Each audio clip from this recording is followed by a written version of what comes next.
Hello दोस्तों, welcome to ICM channel. हम सब बात करने वाले हैं यहाँ पे केपिट टेक के बारे में। देखो, आज के दिन यहाँ पे गिरावट आपको देखने को मिला है, लेकिन सबसे पहले बहुत से लोग यहाँ पे पैनिक हो रहे हैं। तो मेरे हिसाब से पैनिक होने वाली कोई भी बात नहीं है। और हम लोग आपको जो है इस वीडियो में डिस्कस क्या करने वाले हैं, सबसे पहले टेक्निकल, क्योंकि बहुत से लोग यहाँ पे जानना चाह रहे हैं कि इसका क्या सपोर्ट अभी देखने को मिल रहा है। और उसके बाद हम लोग यहाँ पे जानेंगे इसका फंडामेंटल। और देखो, यदि आप इस चैनल में नए आए हो ना, तो आपको ज़रूर से ये वीडियो देखना चाहिए, क्योंकि आपको इस कंपनी के बारे में बहुत कुछ सीखने को मिलेगा। और साथ साथ आपको जो ये मालूम चलेगा कि ये कितनी बेहतरीन कंपनी है। तो स्टार्ट करते हैं और हम लोग पहले इसका आज का जो भी यहाँ पे हाल चाल देखने को मिला है वो हम लोग समझते हैं। तो आप देख रहे हो कि 5% का एक बड़ा यहाँ पे गिरावट आपको देखने को मिला। 4.83% यहाँ पे जो गिरावट हुई क्लोजिंग हुआ है। और यदि हम लोग यहाँ पे चार्ट को समझेंगे तो यहाँ पे स्टार्टिंग से ही आपको जो डाउन ट्रेंड पे जाते हुए दिखाई दिया, और उसके बाद यहाँ पे लगातार एक साइडवेज यहाँ पे चल रहा था।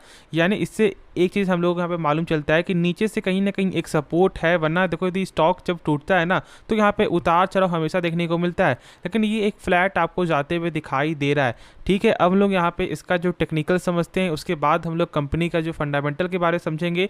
तो बस आप जो है अभी से 5 मिनट का यहाँ पे समय दो टेक्निकल के बारे में, और साथ साथ आपको यहाँ पे फंडामेंटल के बारे में सही से नॉलेज हो जाएगा।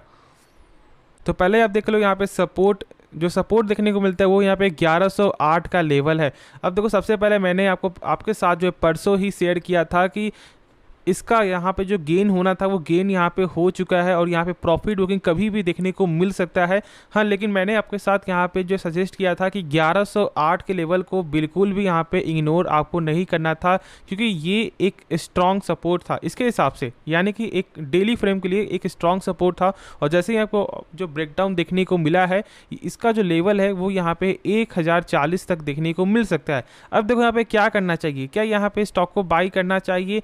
अब यहाँ पे समझना ये है ना कि 1040 से फिलहाल अभी स्टॉक चल रहा है, और इसका जो सपोर्ट है वो यहाँ पे सबसे स्ट्रॉन्ग सपोर्ट है 980 का लेवल।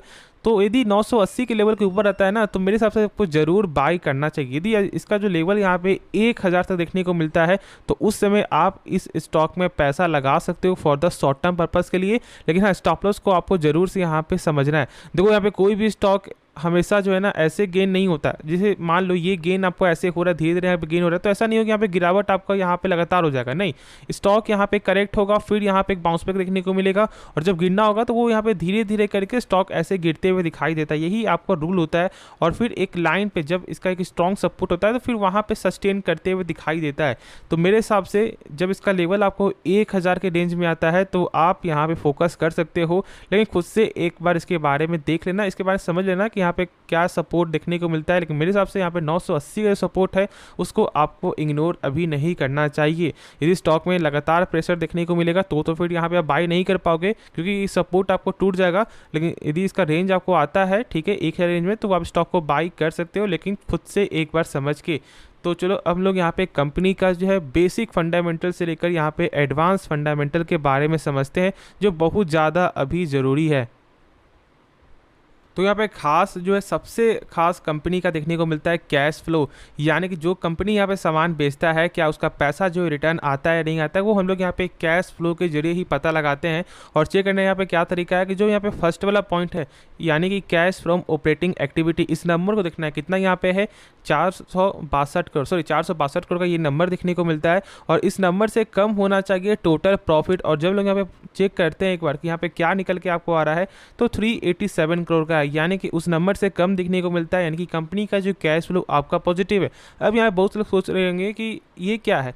देखो, ये सबसे इंपॉर्टेंट फंडामेंटल में से एक है। ऑलमोस्ट यहाँ पे ये 25% आपको रोल निभाता है किसी भी कंपनी में। यदि बहुत सारी कंपनी का यहाँ पे क्या होता है कि सेल्स तो आपका हो रहा है, प्रॉफिट तो आपका हो रहा है, लेकिन उसका कैश फ्लो में दम ही नहीं रहता है, और फिर वो बाद में आकर स्टॉक जो है लगातार गिरते हुए दिखाई देता है। तो इसलिए आपको कैश फ्लो जरूर से चेक करना है। यदि किसी कंपनी का 10% या फिर आपको 15% यहाँ पे कम है, तो फिर यहाँ पे चलता है, लेकिन ज़्यादा कम नहीं होना चाहिए। और साथ साथ आपको बैकअप का भी यहाँ पे चेक कर लेना है, यानी 2020 का कहता था, 2021 का कहता था, 2022 का कहता था। उसके बाद फिर आपको यहाँ पे जज करना है कि कंपनी वो ख़राब है या फिर सही है। ऐसा नहीं कि बस यहाँ पे आप चेक कर लो कि हाँ, यहाँ पे आपको 1 साल का ख़राब है तो यानी कंपनी ख़राब है, ऐसा बिल्कुल मत समझना। बाकी यहाँ पे आप जो हर शेयर को बोलोगे कि यहाँ पे खराबी है। बाकी यहाँ पे देखो इसका कुछ हम लोग चेक करते हैं, यहाँ पे टोटल जो एसेट है कंपनी का लगातार गेन होते हुए दिखाई दे रहा है। और साथ साथ यहाँ पे हम लोग इसका चेक करते हैं कंपनी का शेयर कैपिटल, तो उसमें थोड़ा यहाँ पे कमी आते हुए आपको दिखाई दिया है। लेकिन हाँ, यहाँ पे आपको जो देख सकते हो यहाँ पे बोरोइंग जो है वो यहाँ पे बढ़ते हुए दिखाई दे, यानी कि कर्ज है। और जो यहाँ पे सेकंड है वो है यहाँ पे रिजर्व, तो यहाँ पे रिजर्व आपको गेन होते हुए दिखाई दे रहा है, जो सही चीज़ है। अब देखो, अब इन तीनों के समझने से पहले ठीक है आपको समझना होगा कि यहाँ पे आरओसी क्या होता है। आरओसी मतलब रिटर्न ऑन कैपिटल एम्प्लॉयड, यानी कि यहाँ पे 3 चीज़ को हम लोग जो है कैलकुलेट करते हैं, जो मैंने अभी आपके साथ शेयर किया। यहाँ पे शेयर कैपिटल, रिजर्व और आपका बोरोइंग। तो यहाँ पे 30% का देखने को मिलता है, यानी कि जो कंपनी अपने पर 100 रुपये लगा रहा है ना, वही 100 रुपये कंपनी का 1 साल बाद यहाँ पे हो जाता है 130 रुपये, क्योंकि यहाँ पे 30% का जो ग्रोथ देखने को मिलता है। और ये एक शानदार नंबर है, क्योंकि मैंने आपके साथ शेयर किया है कि यहाँ पे किसी भी कंपनी का आपको आरओसी हो या फिर आपका आरओई, दोनों ही 12% के ऊपर होना चाहिए, और दोनों ही यहाँ पे 12% के ऊपर देखने को मिलता है। साथ साथ यहाँ पे देखो आपको डेप्ट, तो यहाँ पे डेप्ट का जो ये आंकड़ा 1 से कम होना चाहिए, और ये 1 से कम देखने को मिलता है। लेकिन हाँ, ये 1 से कम होने के बाद भी हम लोगों को यहाँ पे चेक करना है इंटरेस्ट कवरेज रेशियो, यानी कि यदि कंपनी 100 रुपये भी कर्ज यहाँ पे लेता है तो फिर इसके बदले कंपनी का सेल कितना ज़्यादा हो रहा है। तो यहाँ पे आपका हो रहा है 16.5 टाइम्स, सॉरी यहाँ पे कितना टाइम्स हो रहा है, तो यहाँ पे आपको 16.5 टाइम्स है, यानी कि यहाँ पे 1650 रुपये कंपनी का जो है सेल हो रहा है, और कर्ज यहाँ पे 100 रुपये है। तो एक बार खुद से सोचो कि क्या कंपनी कर्ज में कभी यहाँ पे फंस सकता है, चांस ही नहीं बनता। तो ये कुछ बेसिक पैरामीटर है, और साथ साथ यहाँ पे आपको हम लोग बोल सकते हैं बेसिक टू एडवांस पैरामीटर है। और ये जब सही होता है ना, तो फिर आपका डर जो है कम से कम हो जाता है, और या फिर ना के बराबर ही हो जाता है। देखो हम लोग यहाँ पे जो आपको टेक्निकल को इसलिए फॉलो करते हैं क्योंकि यहाँ पे टेक्निकल से मालूम चलता है कि स्टॉक का क्या सही प्राइस यहाँ पे होना चाहिए, और कब यहाँ पे आपको गिरावट हो सकता है, कब हम लोग यहाँ पे बाई करना चाहिए। कंपनी का जो फंडामेंटल तो आपको यहाँ पे ये बताएगा कि कंपनी स्ट्रॉन्ग कितना है। लेकिन यदि मान लो कि एक अच्छे कंपनी में आप पैसा लगा लेते हो एक हाई प्राइस में, तो फिर तो ये सही चीज़ नहीं है ना, फिर यहाँ पे आपको बहुत ज़्यादा यहाँ पे टाइम लग जाएगा करेक्ट होने में।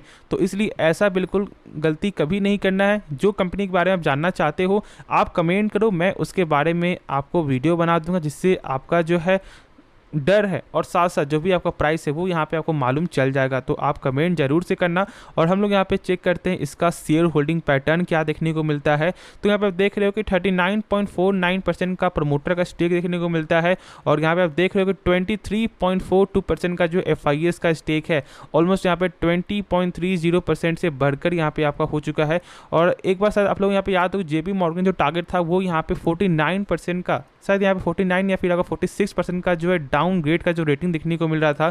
और मैंने आपके साथ शेयर किया था कि देखो जब तक इसका लेवल 780 के ऊपर रहेगा ना, तब तक कोई डर वाली बात नहीं है। और अभी भी यहाँ पे 980 का जो लेवल है, जो अभी मैंने आपके साथ शेयर किया है स्टार्टिंग में, उस लेवल को जरूर से कंसीडर करना और उसके बारे में सही से समझना, उसके बाद ही कोई फैसला लेना। तो होप ये वीडियो पसंद आया होगा और आपको इस वीडियो में कुछ भी सीखने को मिला। इस चैनल को आप सब्सक्राइब और इस वीडियो को लाइक करना, और साथ साथ जिनके पास ये स्टॉक है तो ज़रूर से आप शेयर भी कर सकते हो। तो मिलते हैं नेक्स्ट वीडियो में, तो तब तक के लिए धन्यवाद।